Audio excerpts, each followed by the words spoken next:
And we are live. We're live. Okay, then.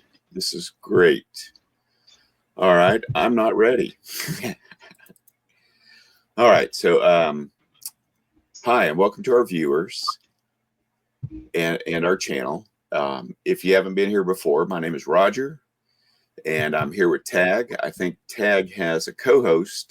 Gidget is sitting on her lap. This is our YouTube channel, and it is focused, or its purpose is for helping folks find affordable housing. In fact, its name is Affordable Housing for Everyday People. Anyway, with a little elbow grease and a big vision, your dream home is totally within reach. Put in the work, bring the creativity, and before you know it, you'll be kicking back in a place that's truly yours. Your dream home isn't just a wish, it's a DIY away.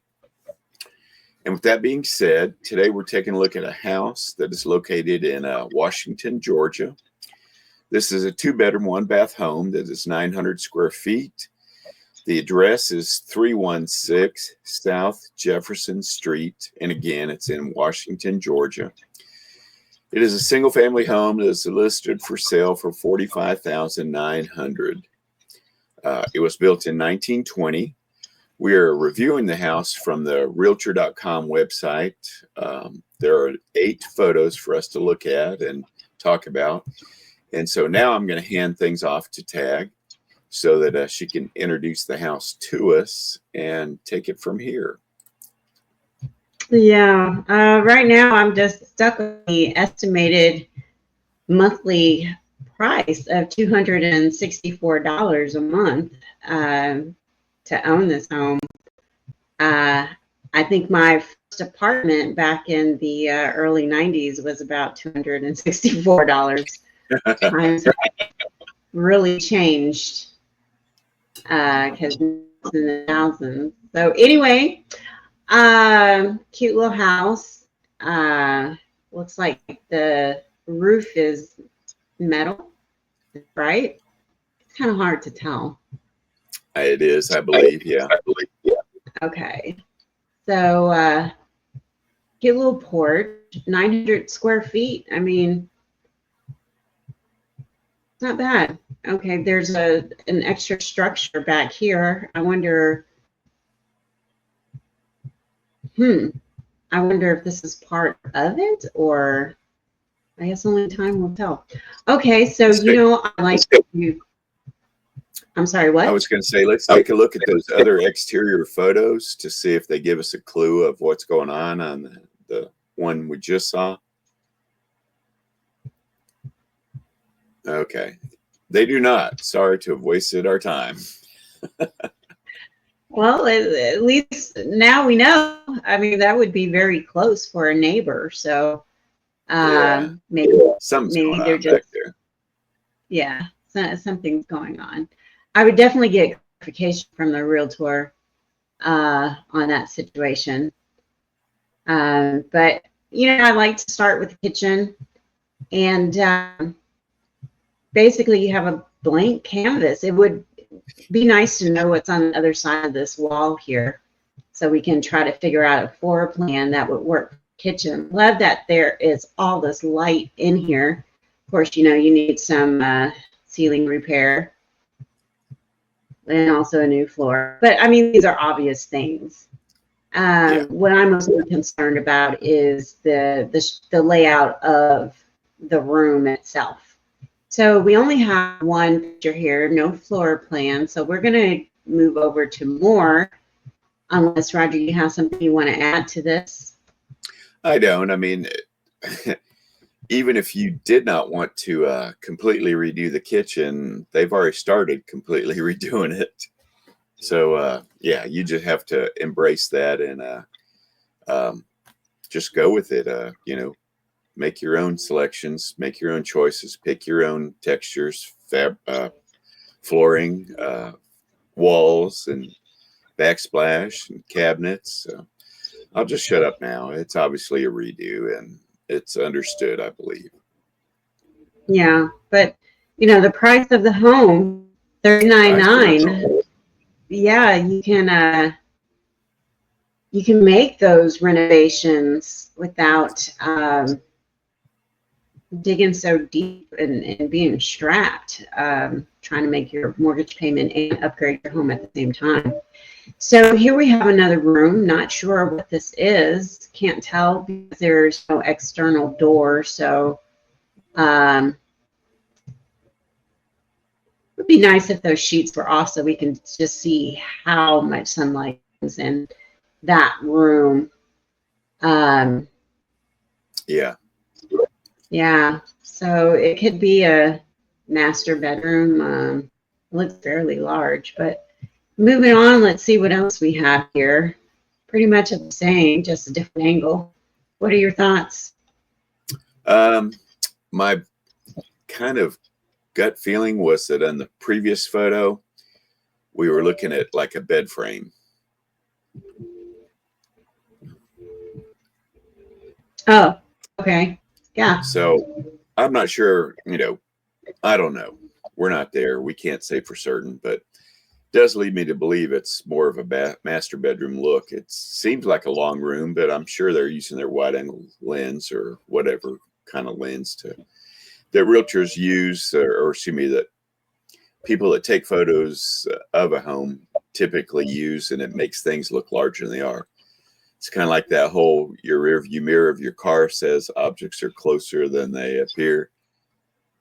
Yeah. In this case, objects are larger than they appear, or excuse me, they appear larger than they are. Okay, so it looks like we have a nice big walk-in closet in the next photo. Yeah. Yeah. So moving on, this will be another bedroom. Don't really know for sure without a floor plan. Right. When you're taking these photos, it's easier to create a story with your camera lens than it is just taking photos with your camera in hopes that people will figure it out. So if you could, when you're going in the home to take photos of and pan it so you can see just exactly what that room is. Yeah. But anyway, going over to look around the neighborhood. Neighborhood looks a little depressed, but it doesn't mean that there's shady stuff going on. I mean, trouble is wherever it is. So just keep that in mind when you're shopping around. And of course, resale value is also a factor, but this has a lot of land around it for potential development. So keep that in mind as well. But I would definitely get clarification on this house next door. It just seems to be awfully close. Make sure it's not on their property and you're just buying a house on someone else's property. And your title insurance will help you with that, making Right. sure your lot lines are good, and especially if you have a survey done as well. Yeah. Oh, I'm sorry. I quoted the wrong price for this house. It's $45,900. So for 900 square feet, I do think it's a little bit pricey. But you have room for negotiation on this as far as what you're willing to pay for it. You take in the roof. And also a kitchen. A kitchen needs to have appliances for it to be considered if you're going to get a mortgage on it. It needs to have appliances in there to be a kitchen. Oh yeah. So these are some negotiating things that you can negotiate the price with. But don't take it to a whole different level of saying, oh, well, the oven is old, I have to replace it. Well, you got to replace it anyway. So what I'm trying to say is that you have to do a little bit of critical thinking on what you're evaluating that needs to be replaced in the home that is a high ticket, for it to work in your favor when you negotiate what your purchase price is going to be for this home. Okay, so let's go over to the maps, and if there's anything you would like to say, speak now, forever hold your peace. While me. I've always got a lot of opinions. Okay, so thank you for being here. We want to appreciate or reach out or give some love to our viewers. Thanks, Mom.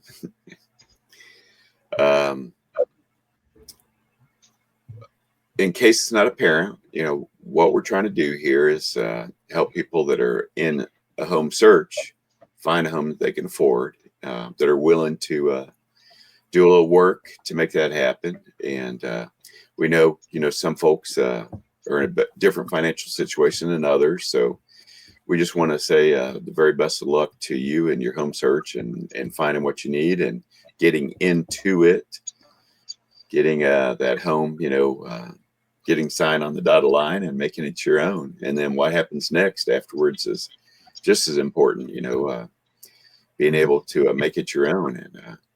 And wish you the best in that. Tagg has a specialty concern about that because she's a homesteader, and I will hand things off to her to discuss, the way we close out our videos, I guess. Have a good day.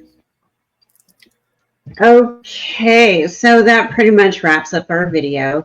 And your dream home might be just one project away. So if you are looking to purchase a fixer-upper or homegrown garden, this channel is your go-to for real freedom through affordable living and homesteading. Don't forget to like and subscribe to stay in the loop. And if you have a property to share, we're here to help you get the word out. After all, it's about people helping people. See you in the next video.